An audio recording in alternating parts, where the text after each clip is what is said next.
40 كالنووي جرداني رحمه الله شرحي سوحه كشف قصة عجيبة حديث كاس رابعة رضي الله عنها هبين يدو تكنيسة أيو ننتوك أقل كيكو صوت عيبا ليلي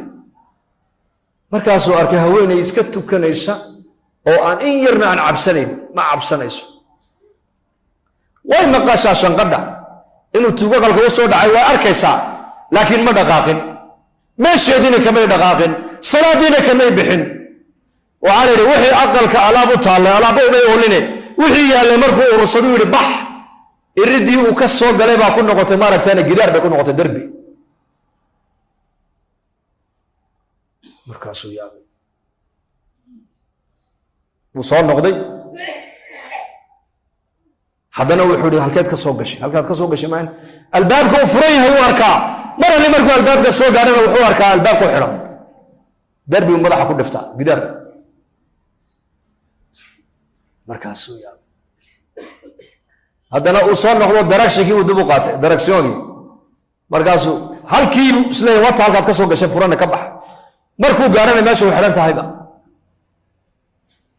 alaabtii uu sitay oo dhan buu u dhigay baa layidhi ilaa salaadda ay ka baxaysay iyadii uu sugay wuxuu yidhi kolka salaaddii ka baxday buu ku yidhi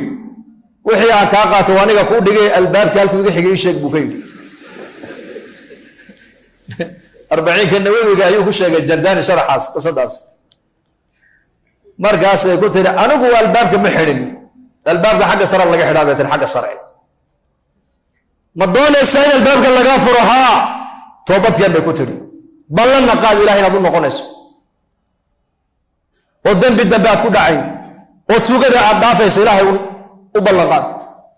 oo iga ballan buuri maanta laga bilaabo inaan toobad keeno hal mar keliya markuu sidaa yidhi tiri albaabkii waa kaasa ka bax albaabkii buu ka baxay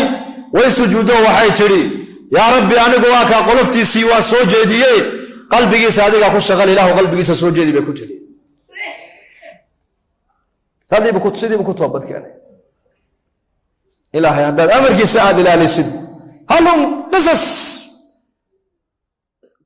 qur-aanka